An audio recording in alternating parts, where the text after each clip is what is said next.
So the Ghana MTC, it's really, really small. This MTC here in Provo is huge compared to what we had over there, but we like to call it the prison just because they had an electric fence around it, so we thought it was kind of funny. But the Ghana MTC, as for food, it was really interesting. They kind of just throw you into what their food's like. Most Ghanaians love rice, and so it's really funny because that's what we ate every day for every meal pretty much. We'd eat the same thing over and over and over again, just rice and chicken and a little tomato sauce. And so we got used to eating that. And then as for teaching, we'd go and we'd sit in class all day, and they'd have these air-conditioned rooms that they'd have to teach us, but they'd only let us sit in them for an hour. And then they'd send us back out into the hallway, and we'd be sweating, our papers would be crinkling because the humidity was so hot. And so we'd really like to stay in our classrooms and just learn from our instructors. And as for our instructors, they were just Ghanaians and other West African people. And so it got us really into learning their culture and learning how they speak. Because I'll be honest, when I first showed up, I had no idea what they were saying. I couldn't understand one word that they said. So for probably the first few days, I had no idea what anybody was saying. I didn't understand the doctrine they were trying to teach us, nothing. And so it just took me getting used to be able to finally understand them. And it was good I did, because when I got out of the field, their accents were worse, and it really just helped me to get ahead. So at the Ghana MTC, the temple is nearby, and so you're able to actually go to the temple as a missionary in the Ghana MTC. And so that was a huge plus. Many people don't know that there's a temple in Ghana, but there is. And then another side note, I guess, that I could share is they're actually building a new MTC over in Ghana right next to the temple that will be fairly large, much larger than that other one. And so when I left, they were actually almost finished with it. I believe they're to the point where they're starting to put the exterior on it. So missionaries that will be going out soon, within the next year or so, will have a brand new MTC to experience, and maybe they'll feed them different food, I don't know. But it should be a lot better for them to be able to learn and to be able to have a better teaching environment. The Ghana MTC is actually in the Ghana Accra Mission, and so it was like a 10-minute drive for us to our mission home. So it was really interesting that morning. They just woke us up at 6 in the morning and was like, "We're going to see your mission president." And then we just drove down the highway, or sort of highway, and we got to our mission home, which is right across the street from the Ghana temple. And he then proceeded to interview us and to talk to us and to welcome us into the field. And then we went to the West Africa area office, which was right across the road again, close to the temple. And we had our meeting where we then received our trainers that day. And so it just moved kind of quickly. I wasn't expecting it. I thought it would be a little bit of a travel to get there, but it was just so quick. We were at the mission home by 7, and we were getting our companions by 2 in the afternoon and heading out to our areas. So when the church was first organized, it was first organized in Ghana in 1985 is when the mission was organized. But the first branch was organized in the 1970s about. And it was organized in Accra, actually, in where the temple now stands, in that general area. It was called the Christiansborg branch. And so now today, after that started, the church has spread throughout Ghana, but mostly throughout Accra, because that's where it kind of started. And so the first stakes were organized some years later in Tema and Takoradi. Takoradi is in Cape Coast, but Tema is in Accra in my mission. And so it was kind of interesting to be able to watch the growth. At one point, the Africa West Area Presidency even told us that our mission was growing the fastest stake-wise, I was able to witness so many organizations of wards and branches and splits and all sorts of stuff. The Tema stake was split while I was there into the Ashaman stake.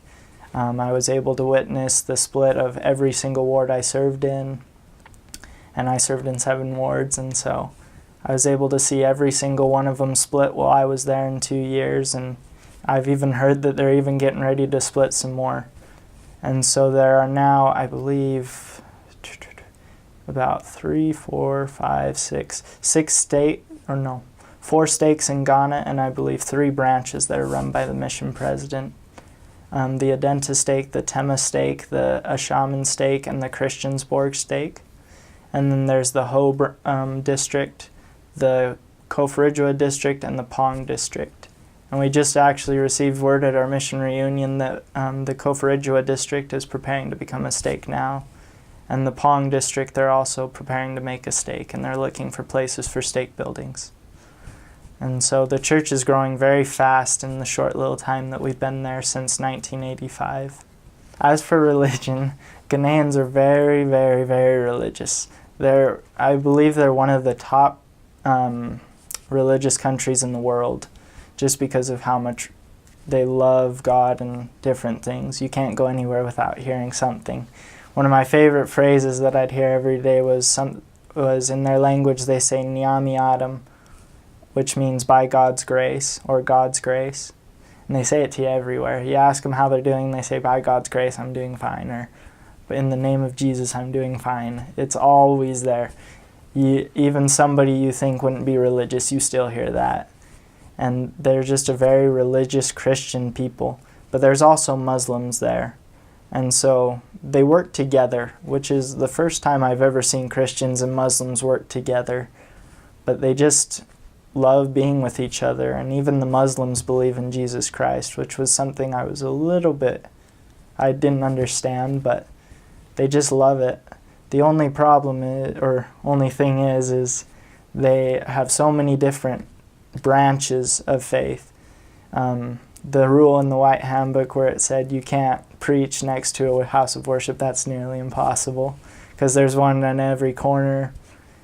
Several of my apartments, there were 3 churches, different churches around our house. They'd be up in the morning praying and you could hear them. And so it wasn't like their culture and I'd say their culture is their religion, is what they believe. That's what basically makes their culture. They like to see what's in the Bible, and that's how they build their culture.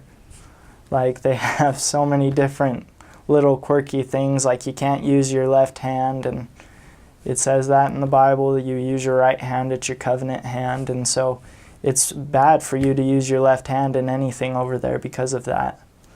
And so just those different things of how they put religion together. It made it also difficult for us as missionaries, but they're ready to accept the truth. They're just looking for the truth. That's why they go from place to place looking for it. And what I would say is just like connecting everything together. Because at the beginning of my mission, I figured this out the last few weeks, but really the entire gospel is like connected in a remarkable way. And Ghanaians, they just see different things like, oh, here's the commandments, here's this, here's that, here's this, here's this. They just haven't connected all the pieces together. So many things you'll teach them and they'll say, oh yeah, I kind of believe that. I know that's true, but I've never heard it before. The remembrance thing of the premortal life. But once we were able to help them get it all connected, they were like, oh, okay, I get it. And so just helping them to connect pieces. And then, of course, helping them to accept the Book of Mormon, because that's something that's kind of weird to them. They're very curious and a very superstitious people. And so if you pull out the Book of Mormon, they're like, devil book, I ain't touching that thing. And so just helping them to understand that the Book of Mormon was not something from the devil, helping them to figure that out, and then helping them to connect all the pieces of the gospel. Just help them to figure it out. That Joseph Smith was a prophet. When they figured that out, when they understood that Moses was called the same way, the other prophets in the Bible were called the same way. And so that's what really helped them to learn the gospel and to love it. And they love the plan of salvation, especially the part about life after death, because that's something that they don't know too much about. You see posters all over the place, obituary posters that say, "Oh, what a shock, this person is dead," or something like that. And it's just something that you can tell hurts them. And they end up getting drunk and partying when they when they have a funeral. And so just them having that comfort of there's life after death just really helps them out, and that's something they love, want to have. Something that really helps them is you have to be persistent with them to get to church, because they go to so many different other churches. And so a common excuse you'll hear is, "Oh, I have my church," which really, if you look at it, they know they're lost. They just don't want to leave their friends and family. And so we found that just getting fellowshippers for those those investigators and the people everywhere. If you can get the members engaged to go and just be with the people that you're teaching, then they'll come to church, because they rely on friends a lot. They know each other. They're like family. They call everyone their brother and sister. So you got to ask them, is it your biological brother or sister or your friend? Say, "Oh, it's my friend." And so if you can get the members to be friends with them and you can become friends with them, they'll come to church and they'll start to get the ball rolling to where they'll become converted. So I served from October 2013 to October 2015. And so my areas, let's see. So I served in an area called Senchi 2, which consisted of 3 cities, Atimpoku, Japong, and Akosimbo, and actually 4, Tosca. I was forgetting that one. And then my second area was a place called Nungwa. My third area was a place called Bethlehem. My fourth area was called the Klagon. My fifth area was called Lashibi, which was the same ward, but I was just transferred across the river. And then I was transferred to a place called Asuchuari, and then I was transferred back to Nungwa to finish my mission. So living in Ghana, I've had many people that have asked me what it's like over there, or think they know what it's like. But it's kind of interesting, because as missionaries we lived like they did. And so many people will tell me, "Oh yeah, Ghana's this, Ghana's this," but it's like, once you go down inside, you really figure it out. And so the housing there they're very smart in some ways of how they build their houses and different things like that to get them elevated in different things. But for the most part, it depends on where you are in the Ghana Accra Mission. Two of my areas were out in the bush area, is what we called it, out in a place called Atimpoku and Asuchuari, and they're in the same district. And so they're right on the edge of a river, and there's not much out there. It's pretty much the jungle. And so the people, in order to live, what they have done is they take mud houses, and they've taken mud houses, and then they live inside of those. And then the missionaries, they live in something a little similar, but not as similar. But it's basically, there's no air conditioning, and all you have is fans. That's what the people use, is fans. And if you can't get a fan, then you don't have a fan. So the heat is really, really intense. It's about 92 degrees daily, year-round, never changes. And it's about 98% humidity. So we'd carry around handkerchiefs to wipe the sweat off our face. We'd get through one a day or something like that, and then we'd have to wash it. And so it was very intense heat. So you really tried to find ways to stay cool, and that was usually just by drinking water or just getting used to it like I did after time. And so, but the people the houses that they have, they stay more cool just because they build them so thick. The mud houses or the brick houses that they make out of sand are usually about something like this thick. And so it's able to keep the heat down just a little bit. so then it's not as intense, but the humidity still is a bugger to deal with. And then down in Accra, it's a little bit better, but it's still the sand houses, and so they're trying to do the same thing of keeping them cool, and it works in some ways, but it's a lot of fun to live in. It reminds me of camping, to be honest. So transportation was so much fun. I thought it was fun. A lot of other people didn't think it was very fun. They have what they call the trotro system. And a trotro is basically a small, little, tiny, like, minivan. And what they'll do is they will gut it completely. So the floor is metal. The seats, there's no padding, no nothing. It's just like a wood seat that's welded into the base. And they're so close together just to get maximum space. So your knees are like up at your face like this. And what they do is they drive down a route. They have routes that they drive down similar to taxis, except they don't go to your house. They just drive to a bus stop and then you get off and then they drive on. And so we'd take that all the time. And that's how we got places, is we'd either take that or we'd want to ride our bikes a few miles, which would never happen. So we'd just get on that and we'd cram in there with some Ghanaians. We'd be sitting on each other, shoulder to shoulder, falling asleep on each other, that kind of thing. And we'd just go to where we needed to go and then climb over people and jump out, and then they'd take off. And so it was a very interesting way of transportation, I'll say.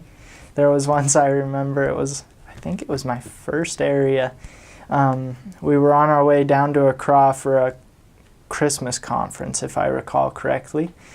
And it was so crammed and I was so tired, I actually fell asleep on the woman next to me. She was a big woman. And so I fell asleep on her shoulder, and she thought it was the funniest thing, and so she just kind of cradled my head, and my companions were all laughing at me, and I woke up in Accra, and I was like, oh my gosh, what happened? And they're like, dude, you fell asleep on that lady. And I was like, dang it.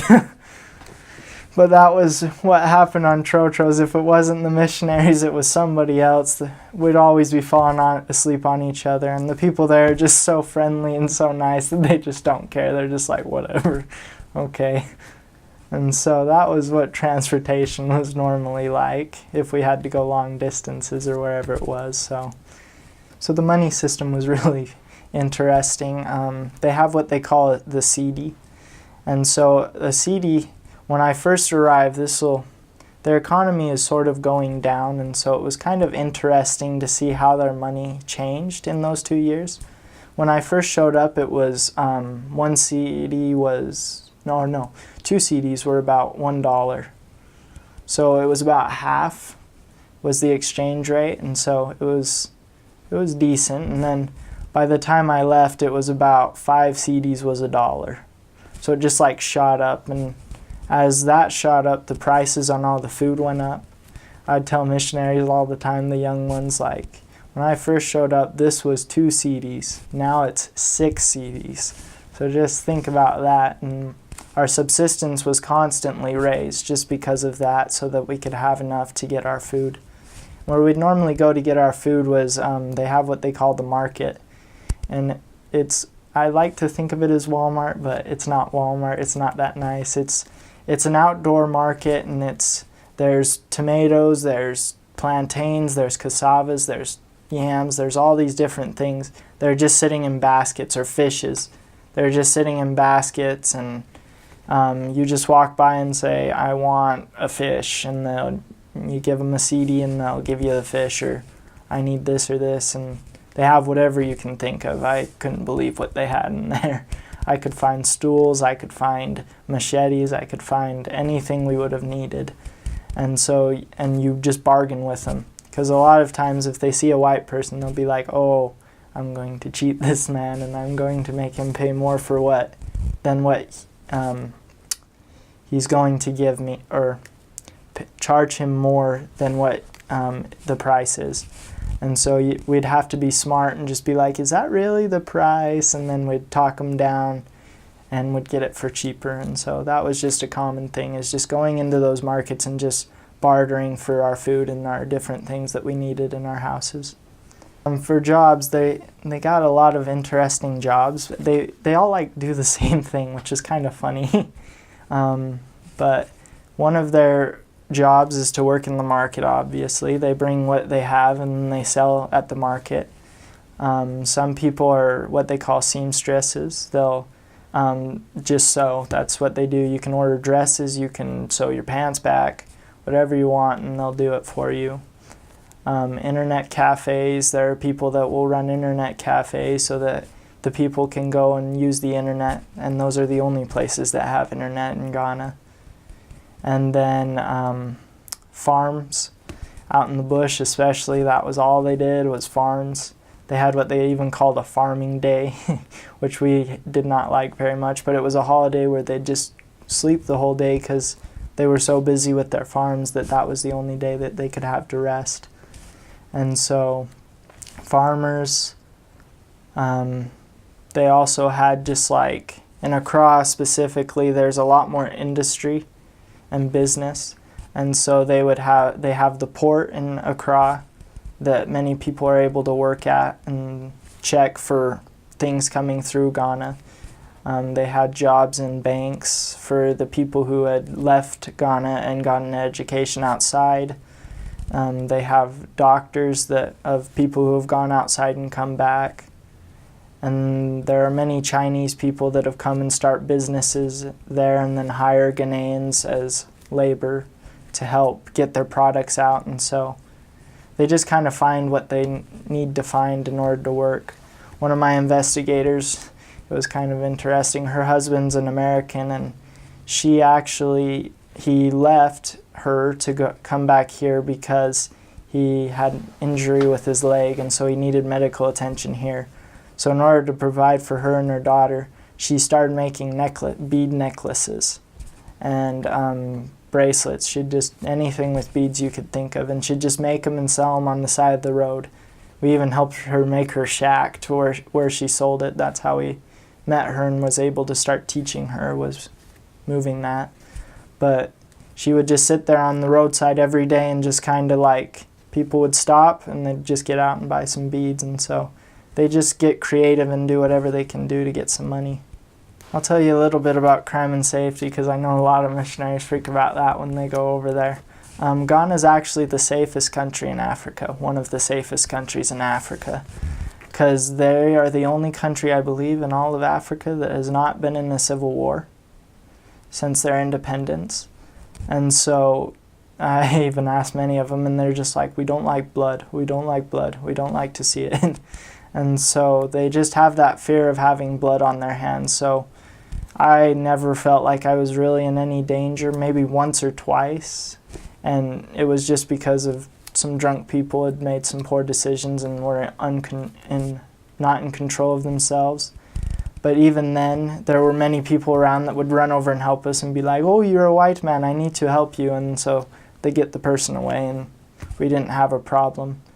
And so the only real dangers, I guess, is if you're stupid and you don't listen to the members, because the members will warn you if there's something in the area that isn't good. Like we had something called the Ga Festival, and it's sort of a dangerous time just because everyone's drunk and doing rituals and different things, and so the members would tell us, like, it's the Ga Festival, be in your house by 5 o'clock, 6 o'clock, because they come out at night and they go around trying to harm people and partying and different things like that. And so if they listen to the members, they'll figure that out, and there's really no dangerous time.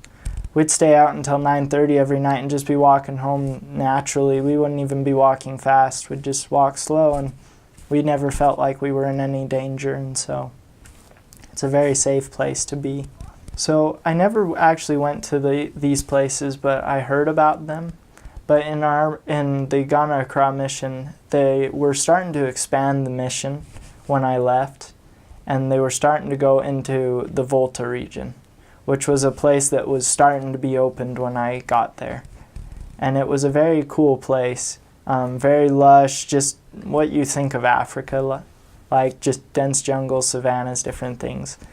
And I never actually got to go very far to where these other missionaries got to go, but I heard it was just a very beautiful cool place to see. Also, in a place called Kofridwa, there are many waterfalls that you can hike to. But other than that, in Accra, it's just city, and there's not really anything touristy a missionary can do. We'd go to the beach and sit on the beach, but that was about it. Play some football. I never saw anything alive, but I heard about all this in my first area and my sixth area. One of the recent converts in my first branch, him and his brother are hunters, and so I'd talk to him all the time, and they'd tell us stories. And one of them would go hunting hyenas. We saw many of the skins he'd pull out. We saw a leopard that they had found. Snakes, pythons. We ate a python on my mission that was cooked for us. One of the members, you'll find this kind of funny, is the member was sitting there telling us that we were asking him about hippos, because there's a big river right on the side of his house. It was pretty much walking on the river for those 6 months I was there. We were asking him about hippos, and he was like, "Oh, there are hippos here." And we were like, "We've never seen a hippo. Are you kidding me? There's not hippos in here." He's like, "There is." And he'd tell us about how they'd kill him. We'd be like, "How do you even kill a hippo?" And he'd be like, "Oh, it's easy. You just go and make it open its mouth, because you can't shoot it with a gun. You just go and make it open its mouth, and then you light a stick of dynamite and throw it in and blow it out of the water." We're like, "Really?" He's like, "Yeah, they get caught in our fish nets all the time." I never got to see it, but he'd always tell me about it and show me some of the teeth, and so I always thought it was kind of cool. But other than that, most of the wildlife is up near Kumasi and up in the northern part where missionaries haven't gone yet, and so they're just super friendly people, super friendly. Like one of the things I found out very quickly at the beginning of my mission is it's actually an insult to not say hello to somebody, which is way different than American culture, where we just ignore each other walking down the road. They'd look at me and they'd just be like, "You didn't say hi to me." I'd be like, "Oh, hi."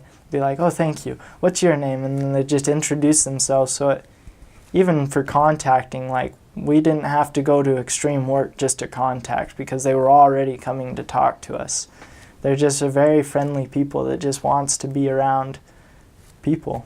And so that was something I loved, because I'm very shy at first, and so for me to make an initial contact with somebody, I would be like, "Oh gosh, this is gonna be not good."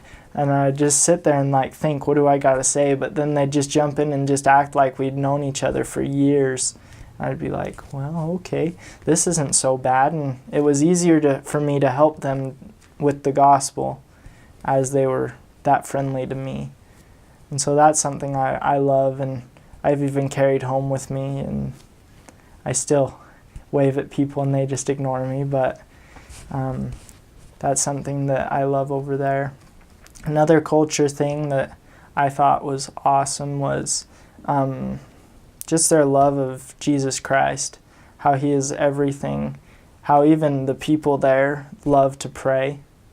Because for me before, it was like hard for me to get used to praying all the time, but over there, that is all the time. Like, we didn't even have to ask to have a prayer with anybody, because we'd just sit down and they'd be like, "Oh, can we have a prayer?" And I'd be like, "Yeah, we can." And even a blessing on the food, they'd just be like, "Can we pray?" And it was just something that I just really appreciated, because it just showed me that it's not as hard as we all think it is. And it just shows how much that they really do love our Heavenly Father and their desire to be with him. So that was another thing that I loved about their culture. When we do our All Africa Service Project is what it was called. It was where every ward, every stake I believe in all of Africa. I only knew about it in Ghana, but we'd all do service for the people in our communities. And we would get such a good turnout. We'd have people everywhere. our mission president would actually drive around our mission, and he'd see so many people just on the side of the road, missionaries and members all working together and just getting down and helping. And that was something that I really loved, is because you could see it everywhere you went. They just wanted to help. They didn't like to be helped, but they loved to help, which was backwards. But I remember so many times, there was once we cleaned the city of a shaman, and we had to have had 400 to 500 people. The street was just lined with people, and we were just cleaning gutters, getting all this garbage out, and it just had such a positive impact on the church and on the people there. And even the Ghanaians were so much happier. You could just tell that there was light in their eyes from that. So that was something I also really admired, was their love of service. I actually love all their food, so most people will be like, what? But their foods, they're kind of blandish. They eat the same thing over and over again over there, and so it was just getting used to eating the same thing every day. But they have some different foods. One of them is called Fufu, and that was my favorite. I loved it so much. And it's pretty much a ball where they take cassava, a root, and they take plantain, which is sort of like a banana, and then they boil the two of them and mash them together into a dough, and then they put it in soup. And my favorite soup was peanut butter soup, is what we call it in America. They call it incatinquine. And it just, they'd put fish, or they'd put chicken, or they'd put goat, or they'd put whatever they could find inside. And then you just eat it with your hand and just pinch it off like this, and then take it and swallow it.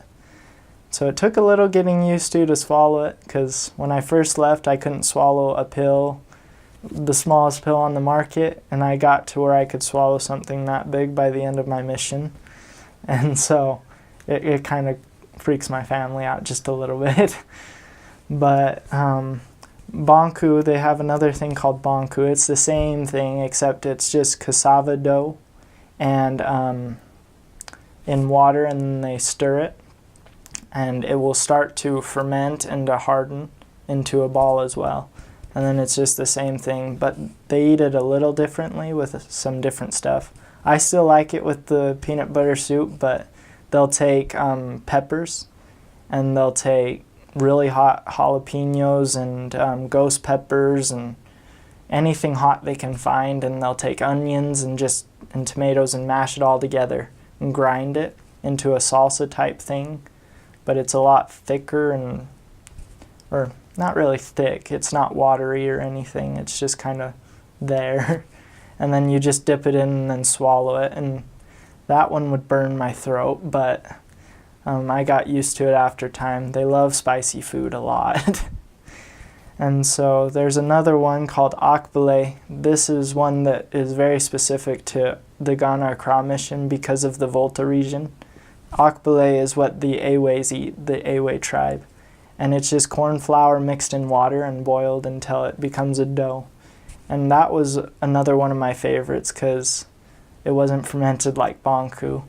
And so it was really fun that was something that I liked a lot to eat also with the soup.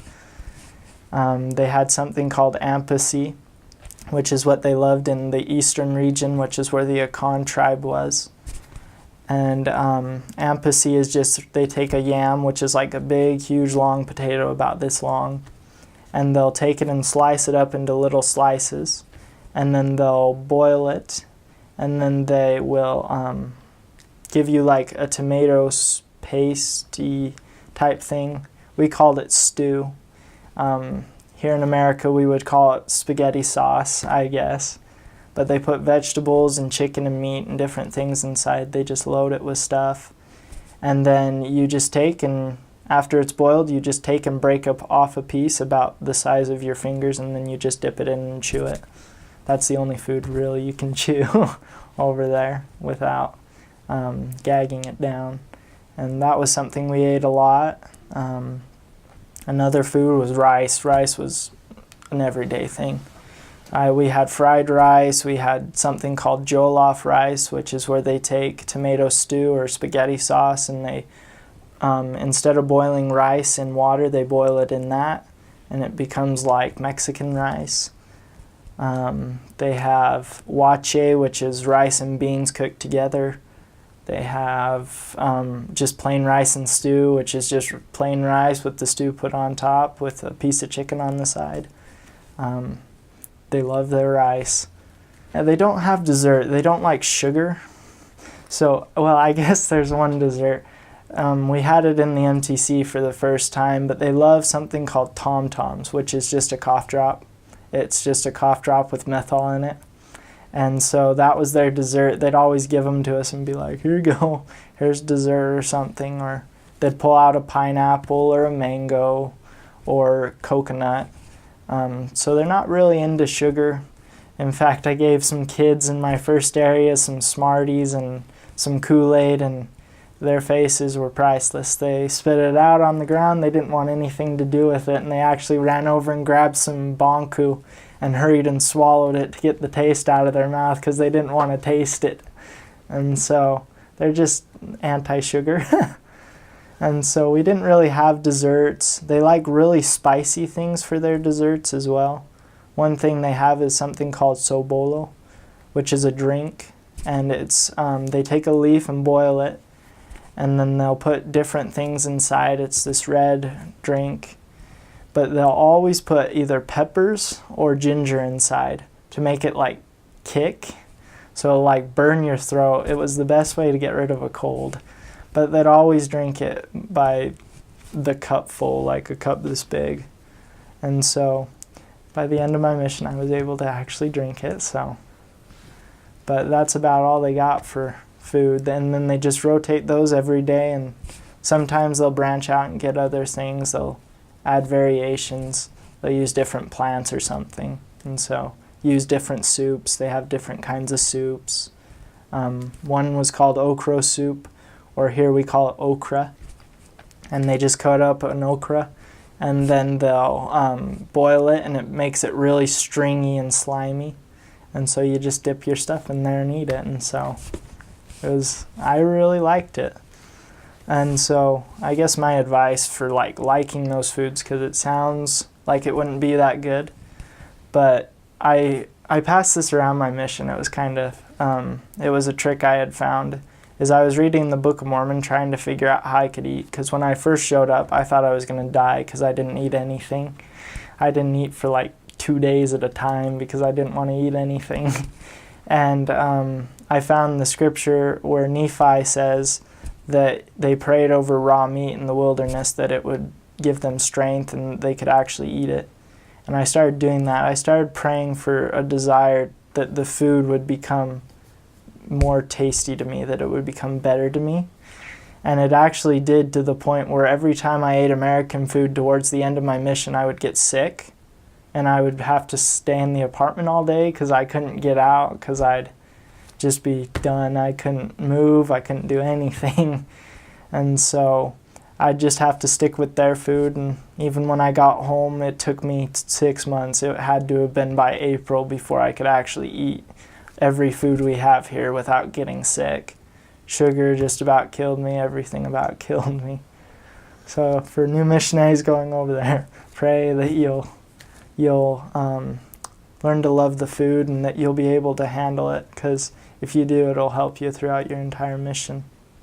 They teach them to their little kids, and the little kids have no idea what they're saying, but they're insults towards white people.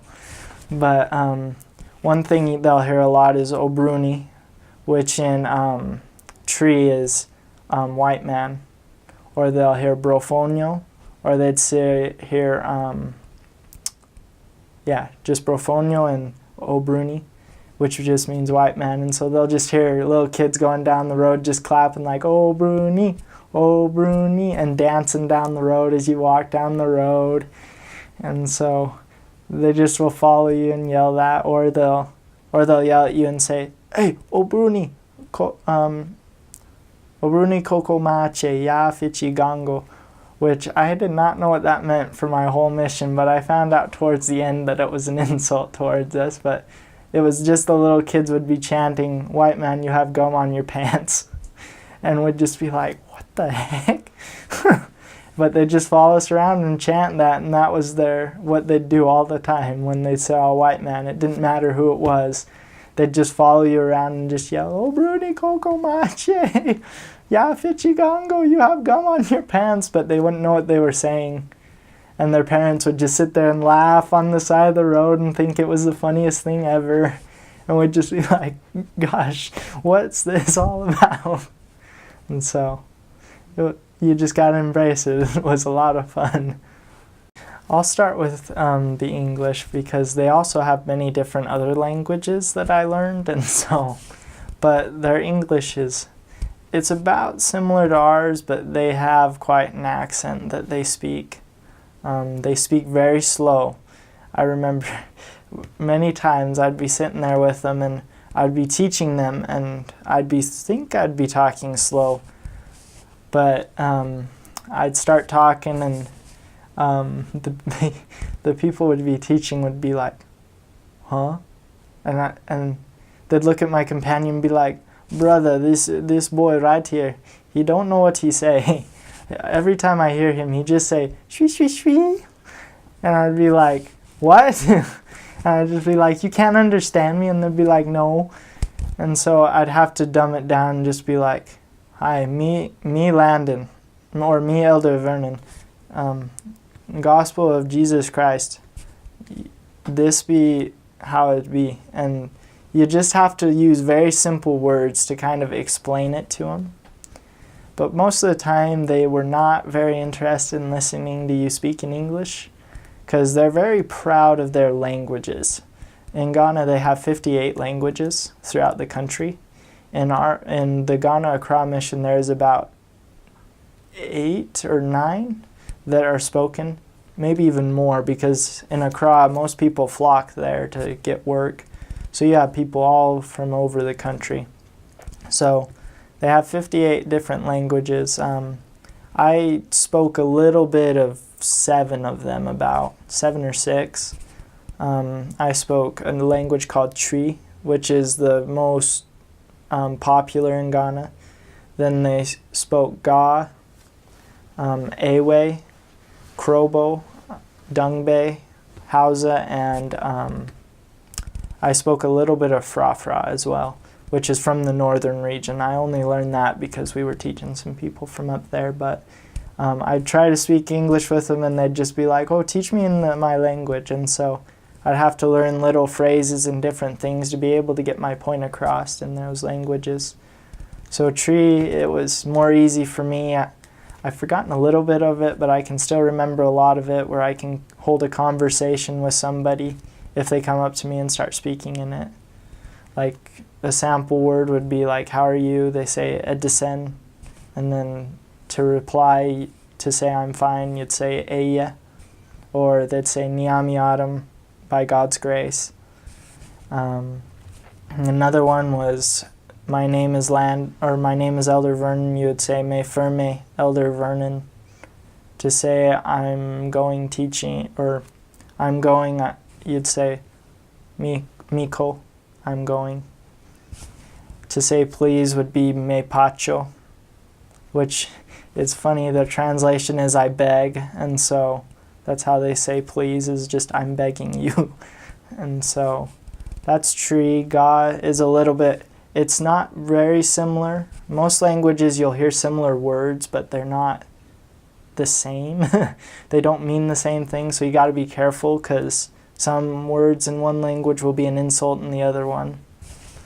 And so in Ga, you'd say, to say hello, you'd say "Toyo Teng." To say "I'm fine," "Ia Joba." And so that was Ga. Ewe, you'd say "Efwa," to say hello. And to say "I'm fine" would be "Mefwa." And you got to make sure to do the because that's part of that language. And just some different things like that. Krobo was "Inya Semenyalo," and they'd say "Inya Semenya." In Dungbe it was the same thing, "Inya Semenyalo," but to reply you'd say "Papa E." And so it's just all sort of mixed in there. So it was something that helped to learn all that, but at the same time it was a little confusing at times being switched from place to place. But they're very tribal people, and so every area I had, it was like there was a different tribe with a different language, and so I'd just have to pick up on it as I went, and I'd ask them how they said different things, and so they'd teach me, I'd write it down or something, and then would just figure it out to where we could get people. In fact, that's how we could get into most people's doors, is we'd knock on their doors and they'd say, "Oh, go away, I know you are a missionary." They'd think we were Jehovah's Witnesses. And we'd say, "Oh, Ed Desen," and they'd be like, "You spoke Tree and you're a white man, come inside."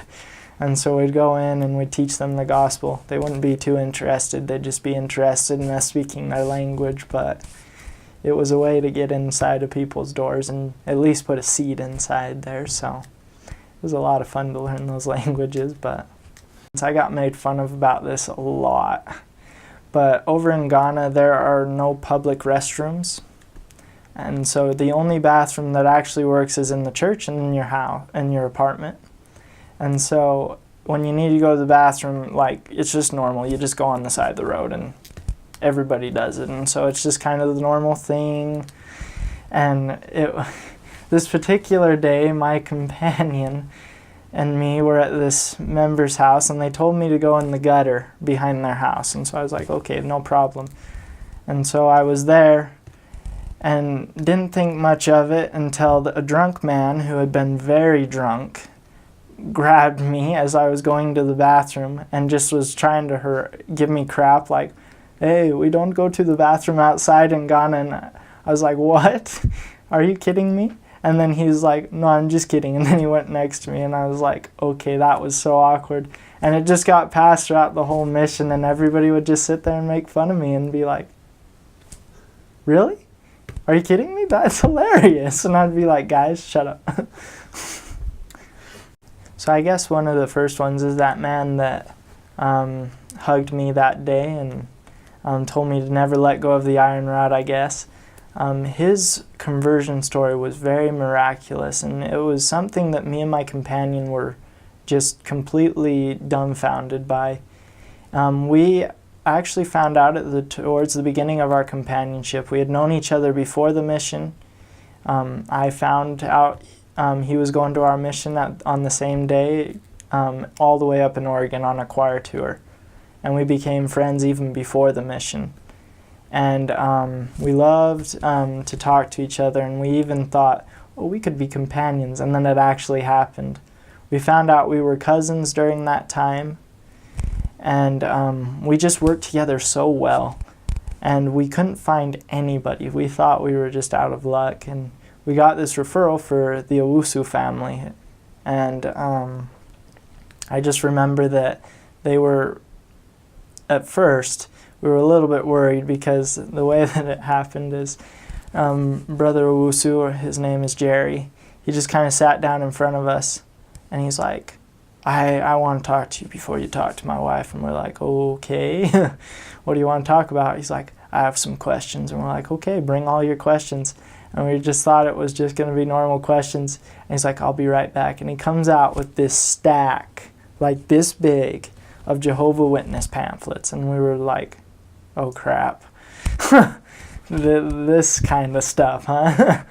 And so it took us about a week or two of just answering Jehovah's Witness questions. We couldn't even get into any of the lessons because he was just so determined to ask all these questions. We came to a point where we were like, should we just drop him? And we didn't want to do it, and we were having a hard time deciding, and we were so close to doing it, and we both had the same impression that we needed to keep him.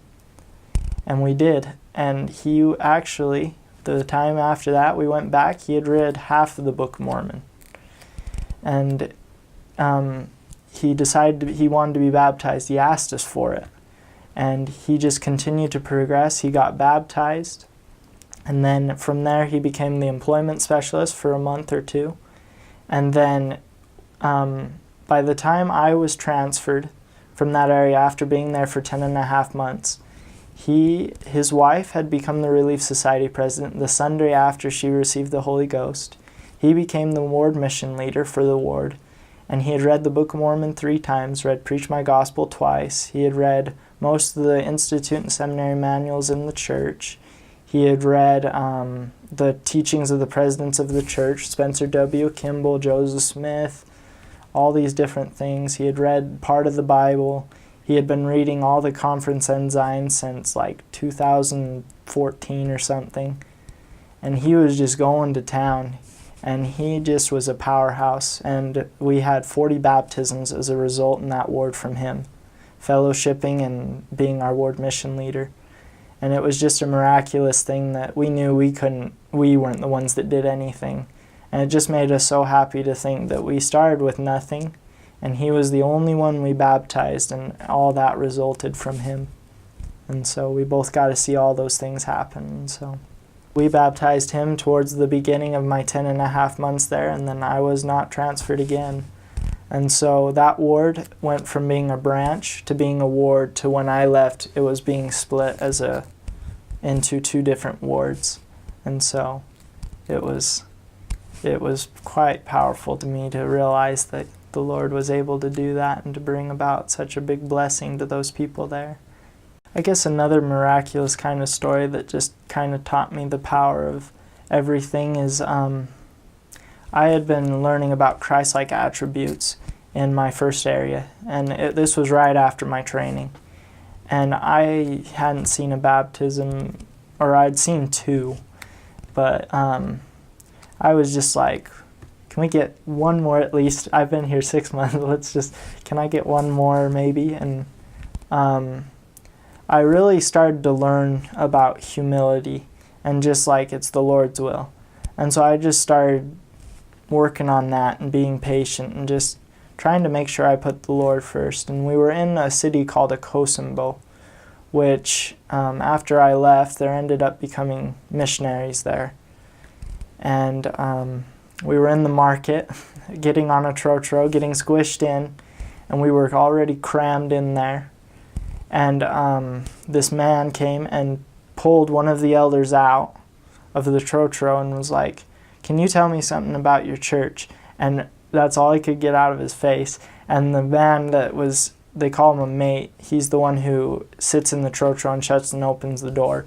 He grabbed this missionary and just throws him back into the trotro. And I was like, wait, he's asking about the church, this is good. And then the guy slammed the door and it started to pull away, and we're like, wait. And we threw a Gospel of Jesus Christ pamphlet out the window.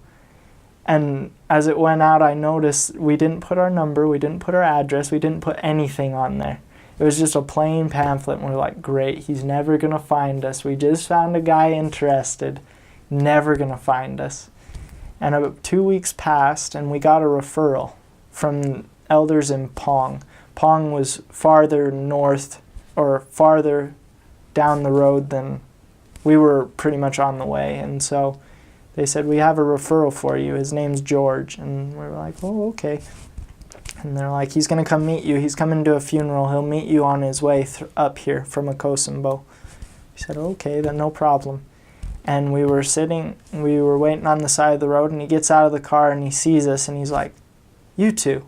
And we're like, what the heck? You're the guy from the market. And he was like, man, I've been looking for you guys. We're like, really? And he's like, yeah. And we found out from him after all these lessons that he had actually went and he took the church name and he asked every person he saw in Okra if they knew anything about that church, about the Church of Jesus Christ of Latter-day Saints. And a man told him there's one in Pong. So he went right past our branch and he went to the ward in Pong, where they then referred him to us. It was just a testimony to me that he was able to be baptized. He explained to us he had been on all these different religions, probably like 30 or 40. He had seen everything, and he's like, I know how it's supposed to be. He explained how the restoration should have worked in the true church, for a church to be true. He explained the plan of salvation, the gospel of Jesus Christ, and he's like, I cannot find a church with any of these things. When we gave him all the pamphlets, he's like, I know your church is the true church. I want to be baptized in 2 weeks. And we're like, you got to come to church 3 times though. And he was like, I won't go away. And we're like, okay, we trust you. And so we baptized him, and he became the second counselor in the branch presidency in the Senchi branch, which was split there soon after. And I believe he actually got moved to the first counselor in the branch presidency now. And so that was just miraculous to me that as I was able to be patient, that we were able to find somebody like that. For me, the way that I came to figure out, I learned this at the end of my mission, sadly, but I came to find that missionary work was not just about like knowing everything you could, but I figured out that missionary work was learning to listen to people, and then after you had listened to them, then figuring out how to help them based on what they had told you, and being able to ask them those questions, to be able to just be their friend and help them in any way that you could in sharing the gospel. And so I figured out that, and I shared it with my brother, who's actually preparing to go right now. And that's what I'd tell everyone, is just learn to listen to people and learn to be interested in them, so then you can teach them according what they need. And if you do, you'll be able to get them on a baptismal date. You'll be able to help them progress in the gospel faster and easier, and it will be a very spiritual experience for them at the same time. It took a lot of practice. Like when I first got into the MTC, I really stunk at actually asking questions, and so what I had to eventually do is ask them questions about their life and just actually become their friend first and just go deep. There was one guy, in fact, that, one guy and his wife, we were trying to teach them, and for some reason they did not want to come to church. And so instead of asking questions based on their gospel knowledge and based on where they wanted to be, we just asked them about their marriage. We asked them about their plans to have kids. We asked them about their interests. The man was a pro football player in Ghana.